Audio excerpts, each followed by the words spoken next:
This is the 2007 Infiniti G35. Second generation of this car, the first one from 2003 to 2006. The new 2007 G35 comes with a 306 horsepower engine standard. That's the motor out of the 350Z. It may weigh 3,400 pounds, but the 0 to 60 is under 6. It's probably one of the best kept secrets in the mid-size luxury car class. It's almost dead in the middle between the 3 and 5 Series BMW. It's bigger than the 3 Series, but not quite as big as the 5. My least favorite thing about the G35, it's pleasant to look at, but the exterior styling is still very safe. Sprinkling little bits of chrome around the car. Why does chrome say more expensive? I've never understood that. From an interior standpoint, I think Infiniti is really starting to figure out that consumers don't want gray plastic anymore. There's a lot of surface breakup, and there's some materials in here that really are quite nice to the touch. At least at BMW levels, and maybe beyond. I could get out of the car at the end of a long trip and feel like my butt is still attached to my body. That says a lot for seats. The only real fault I have in this car is the center console.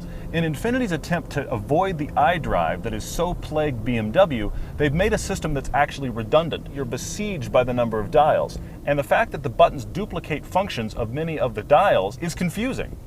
And then in the dead center, strangely, is an analog clock. It's a minor gripe, but needs to be rethought.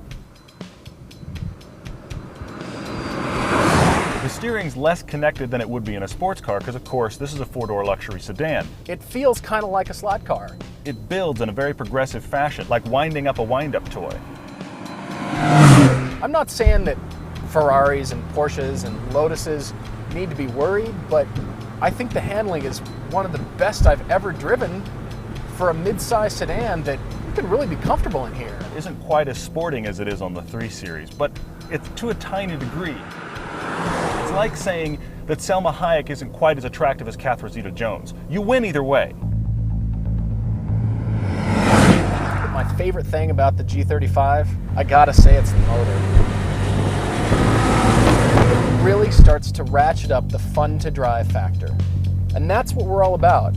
This car's like a surprise birthday party. You're expecting to be celebrated, but suddenly your whole day got that much better.